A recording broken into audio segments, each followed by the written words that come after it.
Sizcə nə baş verir ki, bəzən sadə bir ad insana elə təsir edir ki, o öz adını belə dəyişmək istəyir?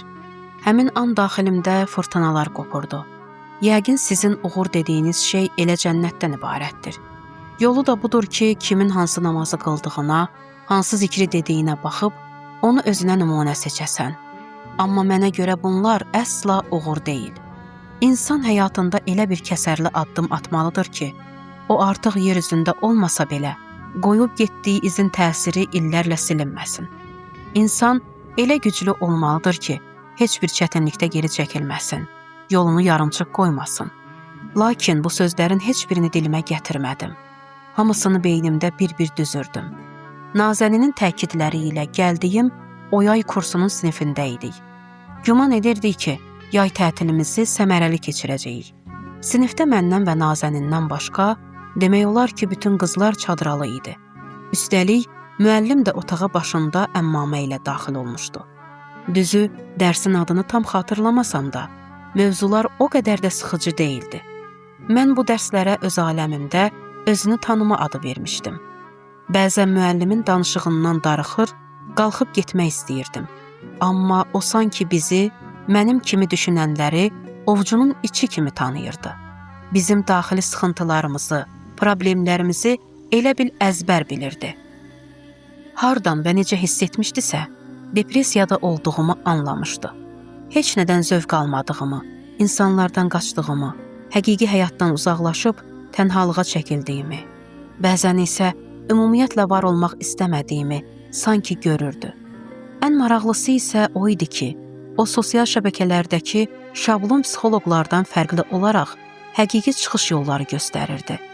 Lakin kimin ağlına gələrdi ki, məhz həmin gün ən vacib mövzunun təqdimatı olacaq?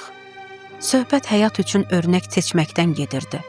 Yəni, elə birini tapmalısan ki, onun həyatını dərindən araşdırasan. Uğura gedən yolda nələr etdiyini öyrənib, özünə dərs çıxarasan. Bu axtarış insanın gələcəyinə birbaşa təsir edir. Ona görə də kimin nümunə seçilməsi həyati əhəmiyyət kəsb edirdi.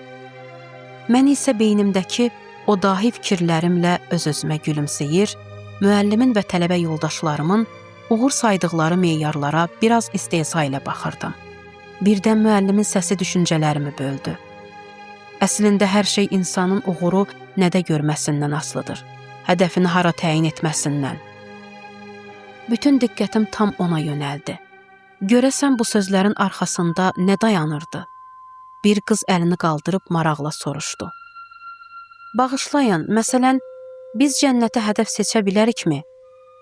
İçimdə qəribə bir həyəcan oyandı. Müəllimin cavabını səbirsizliklə gözləyirdim. Sanki onun sadəcə bəli deməsini istəyirdim ki, beynimdəki köhnə düşüncə ilə müasir baxış arasındakı o əzəli mübahisə yenidən alovlansın. Lakin müəllim gözləmədiyim bir cavab verdi. Cənnət, şəhadət və bu kimi anlayışlar hədəf deyil. Hədəf elə bir zirvədir ki, insan o yolda dünyasını dəyişərsə, şəhid sayılar və cənnətə qovuşar. Deməli, əsl hədəf bunlardan qat-qat uca olmalıdır. Həmin an sustum. Aldığım bu cavab məni dərin düşüncələrə qərq etdi. Özümün hədəf sandığım, bəzən isə mənasız görünən o şeylər gözümdə kiçildi.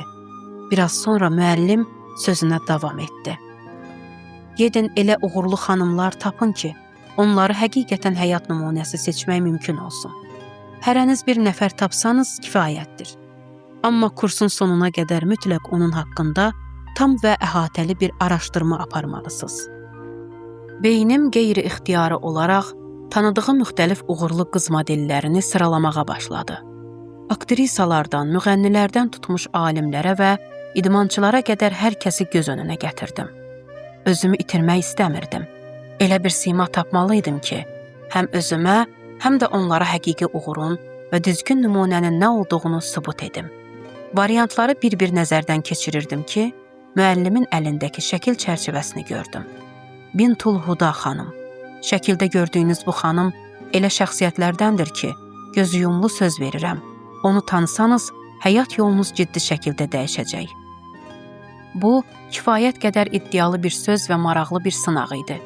Mən isə belə dəli dolu sınaqları sevirdim. Xüsusilə də bu dəfə bir müəllimi, bir ruhanini sınağa çəkmə imkanı həvəsimi 2 qat artırırdı. Müəllimin əlindəki şəklə zillənib qalmışdım. Çərçivədəki qadının gözlərinə baxırdım. Bintülhuda. Yaxşı, bəs soyadı nədir? Soyadını demədi axı. Adı da qəribə, qulağa yad gəlirdi. Əvvəllər heç vaxt eşitməmişdim. Bintülhuda, bir örnək, bir qız, dini görkəmdə bir sima. Bəlkə bu şəkli başqa bir yerdə, başqa birinin əlində görsəydim, öz-özümə istehza ilə deyərdim. Bu görkəmlə yerdəki 1 santimetrlik daşı yerindən tərpədə bilsə, adımı dəyişərəm. Amma artıq bu xanım kimiliyi beynimə düşmüşdü. Deməli, həyatında həqiqətən xüsusi bir iş görüb. Ən azından marağımı boğmaq üçün evə qaydanda, maşında telefonu çıxarıb axtarış verdim. Google-da Bintülhuda yazdım. Qarşıma çıxan ilk şəkil az əvvəl gördüyüm həmin sima idi. Məsum, lakin nüfuz edici bir baxış. Gözləri sanki bir neçə saniyəyə məni öz ağuşuna çəkdi. Səhifəni aşağı sürüşdürüb, Wikipediyanın köməyinə ümid etdim. Bintülhuda Sədr, yazıcı, şair və müəllim. Bunlar Wikipediyanın onun üçün yazdığı quru başlıqlar idi. Səhifəni biraz da aşağı sürüşdürdüm. Maraqlıdır. Deməli, əsl adı Aminə imiş. Yaxşı, bəs onda Bintülhuda adı haradan gəlib? Elə bu tək bircə cümlə beynimdə yeni suallar doğurdu. Fikrimdən çıxmaq bilmədi. Saytı tam açmaq istəyirdim ki, birdən Nazidən bildiriş gəldi. Maşına minməzdən əvvəl yolda Bintülhuda haqqında danışmışdıq. Az öncə o müəllimin sözlərinə bu qədər sərt reaksiya verən mən, indi bu qızın sorağına düşmüşdüm. Bu Naziyə çox qəribə gəlmişdi. Haqlı idi. Əslində özümə də qəribə gəlirdi. Mesajı açdım. Təxminən 10 dəqiqəlik bir səs yazısı göndərmişdi. Bir neçə dəfə çatdan çıxıb yenidən girdim. Hətta tətbiqi 1-2 dəfə tam qapadıb açdım ki, doğrudanmı Nazidən belə bir şey gəlib? Onun telefonunda belə bir faylın olması bir yana, onu mənə göndərməsi daha böyük təəccüb doğururdu. Mühazirə? Mənim lüğətimdə bu söz iman, təqva və salih əməl kəlmələrini müxtəlif üsullarla təkrarlamaqdan başqa bir şey deyildi. Amma Nazinin göndərdiyini görəndə bu qənaətimə şübhə etdim. O yazmağa başladı. Qulaq asdın? Ay, qəşəng, cəmi 2 dəqiqədir göndərmisən, hələ yox. Atam deyir ki, bu xanım Səddam dövründə yaşayıb. İraqda söz azadlığı axtarırmış ki, səsin ucaltsın, qızların dərdini desin. Amma səsini kəsiblər. Nə? Səsini kəsiblər? Elə bu qızı deyirsən? Hansı söz azadlığı? Axı dindarların arxasında həmişə hamı dayanır. Yox, bu onlardan deyildi. Deyir ki, Səddamın vaxtında məktəb çox az imiş. O zalım nəinki məktəb tikmirdi, heç kimə də tikməyə icazə vermirdi. Xalqın savadsız qalması onun zərrə qədər də vecinə deyildi. Üstəlik, söhbət qızlardan gedəndə məhrumiyyətlər daha da dözülməz olurdu. O cəmiyyətdə milyonlarla qız savadsız idi. Bəlkə də məktəbin nə olduğunu belə bilmirdilər. Vay, doğrudan? Vəziyyət bu dərəcədə pis idi? Elə bu qədər pis idi. Bir insanın savadsız olduğunu düşünsən, həyatının qalanını təsəvvür etmək çətin deyil. Qızlar məktəb bəhanəsi ilə evdən çıxmasaydılar, ətraf dünyada nələrin baş verdiyindən xəbərsiz qalar və çox asanlıqla istismar olunardılar. Ay Allah, bəs bu qız nə edib? Mən o səsi sənə boşuna göndərmişəm. Özün qulaq as, narahat olma, heç də darıxdırıcı deyil. Mən getdim. Səsi yükləyib dinləməyə başladım. Sizə bir qızdan danışmaq istəyirəm. Baxış bucağı özündən çox-çox uzaqlara yetən bir qızdan. Özümə gələndə gördüm ki, artıq 3-cü dəfədir eyni yazını dinləyirəm. Anam zalda məni səsləyirdi. Səsi saxlayıb yeməyə getdim. Lakin beynimdə o sözlər əks sada verirdi. Özündən o tərəfi görə bilən bir qız. Gəncliyindən düşünməyə başlayan bir qız. Yolundakı maneələri necə aradan qaldıracağını planlayan bir qız. Böyük işlər görməyə can atan bir qız. Fikirləşdim ki, bəlkə də Bintülhuda, yəni Aminə, o cəmiyyətdə məktəb təhsilinin nə olduğunu bilən nadir bəxtəvərlərdən biri idi. Cəmiyyətin o ağır vəziyyətini görüb çıxış yolu arayırmış. həm də gəncliyindən, dostlarının və yaşıdlarının tam fərqli, qayğısız bir dünyada yaşadığı o vaxtlardan. Bu yerə qədər hekayə bir çox başqalarının dastanına bənzəyirdi. Nəsə etmək istəyib, elə istəmək mərhələsində qalanların hekayəsinə. Amma Bintülhuda bu səddi çox rahatlıqla keçdi və cəmiyyətindəki qızların düşüncəsində böyük bir inqilabın qığılcımını yandırdı. Lakin bu dəyişimin hərəkətə gəlməsi üçün ilk addımı atmaq lazım idi. Unudulmuş bir pillə. Bintülhuda adının doğulduğu o uca məqam. Bəzən səs yazısını saxlayır, deyilənləri dərindən düşünür, sonra yenidən davam edirdim. Bilirsiniz Bintülhuda nə deməkdir? Bilirsiniz Aminə Sədr niyə adını Bintülhuda ilə əvəz etdi? Bəlkə də bu ad onun qısa, lakin dərin mənalı ömür yolunun xülasəsi idi. Bint qız deməkdir. Huda isə iki anlam daşıyır. Hidayət olunmuş və hidayət edən. Yəni əvvəlcə öz yolunu tapan, sonra başqalarına yol göstərən qız. Deməli, dünyanı dəyişmək üçün ilk növbədə dəyişimi özündə yaşamalısan. Səs yazısında Bintülhudanın elə ilk addımlarında necə möhtəşəm işlər gördüyündən bəhs olunurdu. Hər cümlə məni daha çox heyrətləndirir. Eyni zamanda onu tanımadan haqqında hökm verdiyim üçün özümdən utandırırdı. Artıq daxilimdə yeni bir həqiqət axtarmalıydım. Beynimdə bir səs yankılandı. Bəs indi bildimmi o kimdir? Əlbəttə, Aminə o zaman Bintülhuda oldu ki, elmi və şəxsiyyəti ilə cəmiyyətdə həqiqi söz sahibinə çevrildi. Deyirdilər ki, o ictihad dərəcəsinə yüksəlib. Bunun nə demək olduğunu tam bilməsəm də, anlayırdım ki, bu zirvəyə çatmaq üçün illərlə dərin elmi təhsil, bəlkə də adi alimlikdən qat-qat artığı lazımdır. İnternetdə müctəhid nədir deyə axtarış verdim. Oxuduğum məlumatlardan anladım ki, müctəhidlik həm qadın, həm də kişi üçün əlçatan olan uca bir elmi məqamdır. Lakin mərcəyi təqlid olmaq yalnız kişilərə məxsusdur və bu müctəhidlikdən də ağır bir məsuliyyətdir. Onları oxuyanda donub qalmışdım, səsi dayandırmışdım. Amma zamanın necə keçdiyini hiss etmirdim. Səs yazısında isə belə deyilirdi. Əgər Bintülhuda kişi olsaydı, bütün şiə dünyasının ən böyük mərcəy təqlidlərindən biri ola bilərdi. Otağımda tək idim. Özümə gələndə gördüm ki, yarım saatdır divara zillənib qalmışam. Halbuki səs cəmi 10 dəqiqə idi və mən hələ ilk 5 dəqiqəsindəcə Bintülhuda adlı o yeni doğulan şəxsiyyətin əzəmətində itib batmışdım. Huda yalnız doğru yolu tapan deyil, həm də doğru yolu göstərən demək idi. Bintülhuda artıq o qədər təkmilləşmişdi ki, savadın, kitabın nə olduğunu belə bilməyən digər qızlara bələdçilik etməyə başlamışdı. Ardınca məktəblər qurmağa başladı. 1-2 deyil, çoxlu sayda məktəb. Bağdad, Nəcəf, Hillə, Divaniyyə, Kazimeyn və Bəsrədə. İraq artıq onun məktəbləri və onun yetişdirdiyi müəllimlərlə dolmuşdu. O qızlar sanki Bintülhudanın ətrafa yayılan ziya zərrələri idi. O tək başına qızlar üçün bütöv bir təhsil sistemi qurmuş, dövrünün gənc xanımlarının yaralarına məlhəm olmuşdu. Artıq o, şagirdlərinin sayı hesabı bilinməyən böyük bir müəllimə idi. Onun dərslərində cəza və ya töhmətə yer yox idi. Çünki buna ehtiyac qalmırdı. Şagirdləri onun kəlamlarını sevə-sevə dinləyir, zamanın necə axıb getdiyini hiss etmirdilər. O Qurandan bir ayə oxuyanda elə şərh edirdi ki, sanki həmin ayələr məhz o an, o sinif və o insanların dərdi üçün nazil olmuşdu. Hər kəs öz həyatının suallarına orada cavab tapırdı. Onun dilindən düşməyən ayələrdən biri isə bu idi.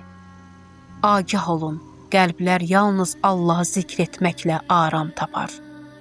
Uşaqlar, bu dünyada Allahdan başqa heç nə sizi sakitləşdirə bilməz. Özünüzü boşuna yorub əldən salmayın. Başqalarının sonuna qədər gedib peşman olduğu o çıxılmaz dalanlara siz girməyin. Günah bəlkə də zahirdə qısa müddətli bir ləzzət kimi görünər. Amma o saxta duyğu tezliklə yox olar. Geriyə isə yalnız acı və ağır bir ruh halı qalar. İnsanın yaradılışı elədir ki, onu yalnız Allahın zikri hüzura qovuşdurar. Bintülhuda məni sarsıtmışdı. Sözləri, şəxsiyyəti həqiqətən qəribə bir insan idi. Bir anlıq ürəyimdən keçdi ki, kaş mən də o qızların yerində olaydım və Bintülhudanın dərslərini dinləyə bilsəydim. Bunlar şam süfrəsində boşqaba mərci şorbası çəkərkən ağlımdan keçən fikirlər idi. Kəklikotu qabını götürüb şorbanın üzərinə səpərkən düşündüm. Bintülhuda sanki kəklikotu qoxusu kimidir. Ətri hər yerə yayıldı və ölkəsinin qızlarının qəlbinə hopdu. Nazi indi burada olaydı, görərdi ki, Bintülhuda düşüncəsi hətta şam süfrəsinə qədər mənimlə gəlib. Sonuncu qabı yuyub, quruducuya qoyana qədər də məndən ayrılmadı. Öz-özümə fikirləşirdim. Mənim təklif etməyi düşündüyüm nümunələrdən hansı bura qədər təsirli ola bilərdi? Hekayənin hələ əsas hissəsi başlamamış, onlar artıq mənim gözümdə solmağa başlamışdı. Saat 11 idi. Yatağımda oturmuşdum. Nazinin şad pəncərəsi hələ də açıq idi. Səs yazısında deyilirdi. Yavaş-yavaş Bintülhuda sayəsində həyat yolunu tapan qızların sayı artırdı. Amma o bununla kifayətlənmirdi. Cəmiyyətdəki bütün qızların daxilində görmək istədiyi o böyük dəyişiklik üçün hələ gedilməsi gərəkən çox yol var idi. Məktəblərdə yetişən qızların sayı çoxaldıqca, məktəblərin özü də şəbəkələşirdi. Səs yazısında bir tələbənin sualı eşidildi. Müəllim, üzr istəyirəm, bir texniki sualım var. Tez deyin, vaxtımızı almayın. Bu Bintülhuda belə rahatlıqla fəaliyyət göstərirdi, Səddam da sadəcə kənardan baxırdı, yoxsa bəlkə o da dəstək verirdi? Xeyr, onun xəstə düşüncəsi burada sirayət etmişdi.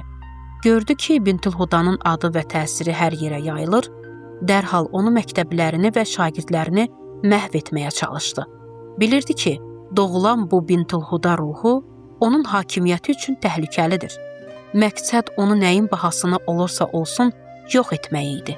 Əsas hədəf onun fəaliyyətini və qızların inkişafını dayandırmaq idi.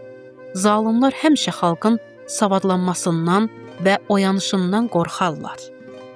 Çoxları Bintülhuda kimi böyük bir işə başlayıb.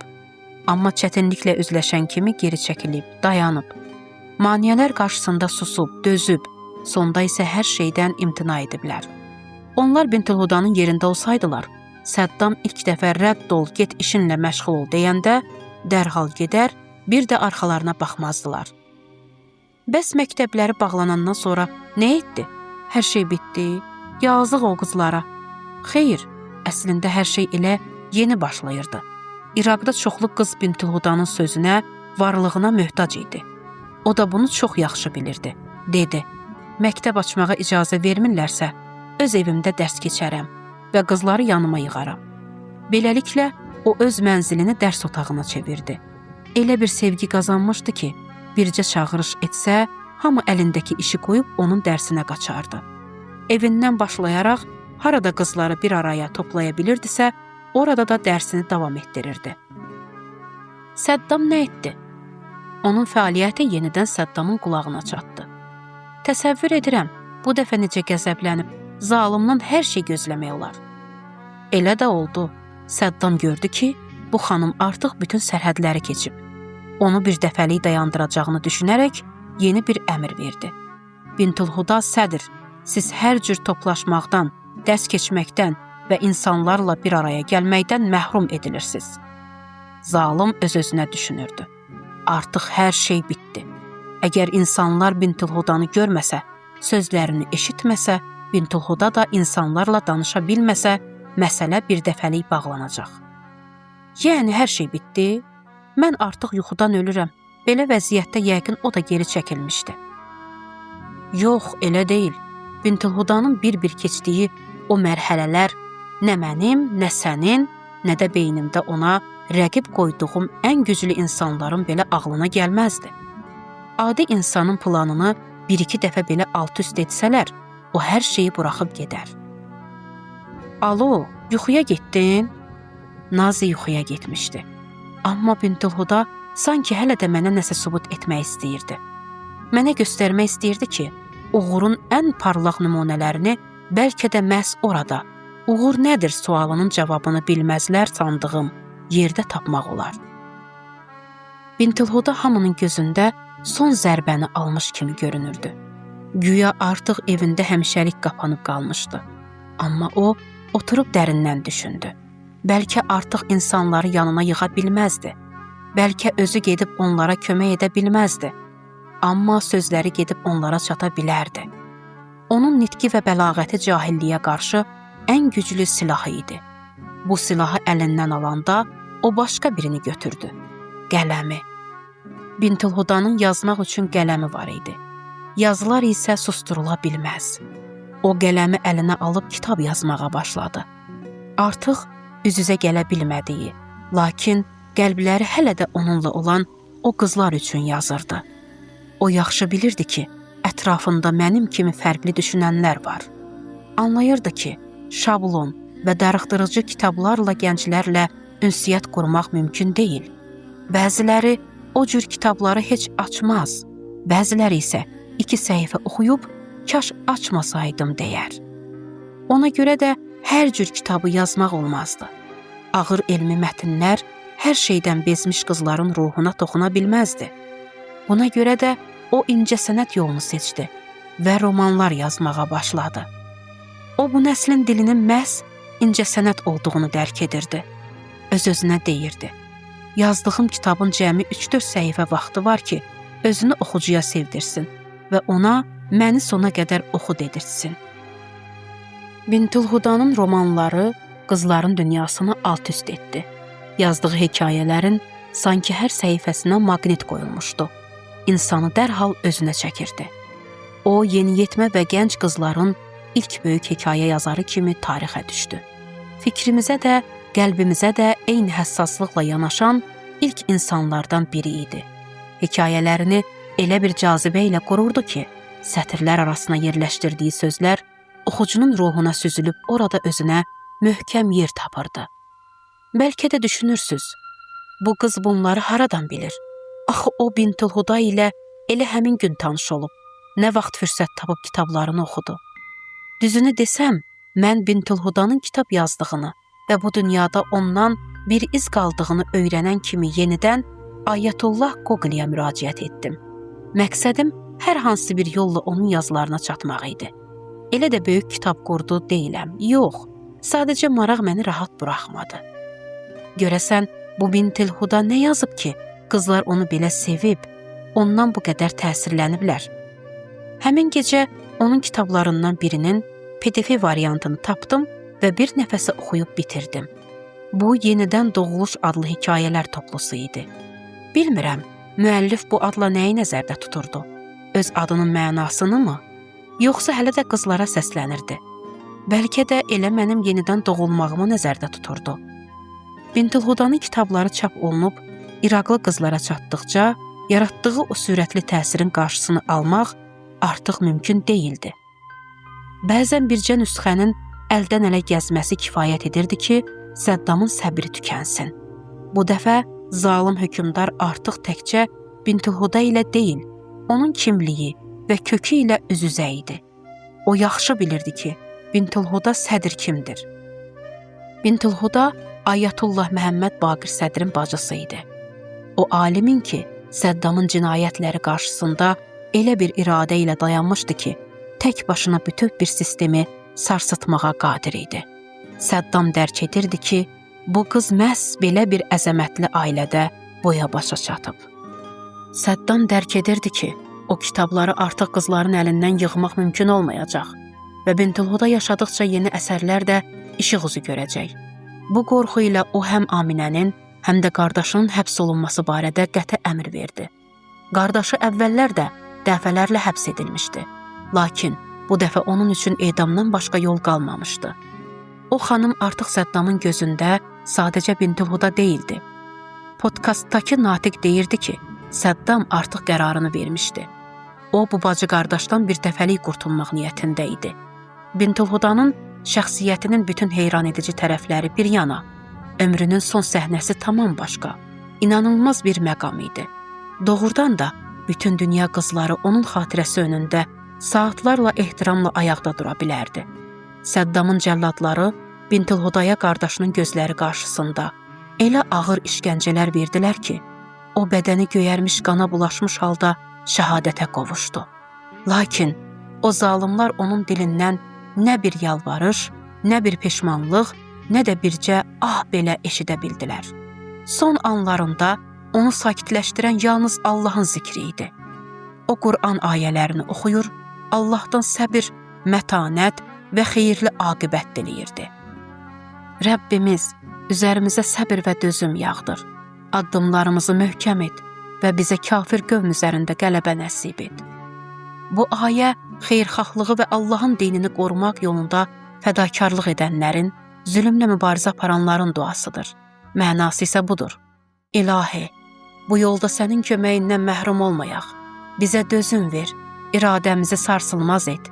Məhz o zaman sənin yardımın bizə yetəcək. Səddam Bintilhudanı qətlə yetirməzdən əvvəl muavini ona xəbərdarlıq etmişdi. Qardaşını öldürürsənsə öldür, amma heç olmasa bacısını sağ burax. Bu kişi işinə yaraşmaz, sonra sənin üçün rüsvayçılıq olar. Bir qadının qanına girmək səni xalqın gözündə zəif göstərər. Lakin Səddam daha da hiddətlənərək qışqırdı. Mən Yezidin səhvini təkrarlamayacağam.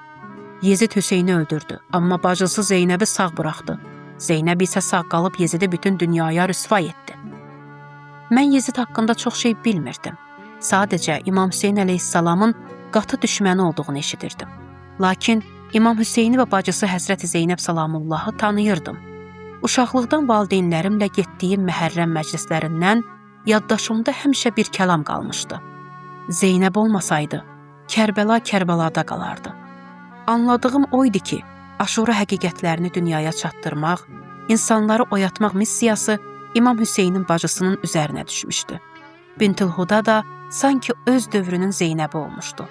Lakin bu Zeynəb elə Kərbəlasındaca şəhid edildi. Telefonu söndürüb, əlimdə sıxıram, qollarımı iki yanı açıb uzanıram. Tavana baxıb, eləcə donub qalıram. Mən nə Yezid haqqında çox şey bilirəm, nə də Səddam haqqında. Amma indi Zeynəb tək ucalan Bintilhudanı yaxından tanıyırdım. Bədəni işgəncələrlə parça-parça edilsə də, idealları qəlbində yaşayan birini. İndi onun kitabı əlimdədir. Xilas etdiyi o qızların hər biri bu dünyanın bir küncündə, özü isə mənim qəlbimdədir. Həqiqətən də bu qız böyük bir uğur qazandı. Öz dövründə qızların bir çox dərdinə məlhəm oldu və onların səssiz fəryadını bütün dünyaya çatdırdı. Birdən sinifdəki öz səsim qulağımda əks səda verdi. Ən azı mənə görə bunlar uğur deyil.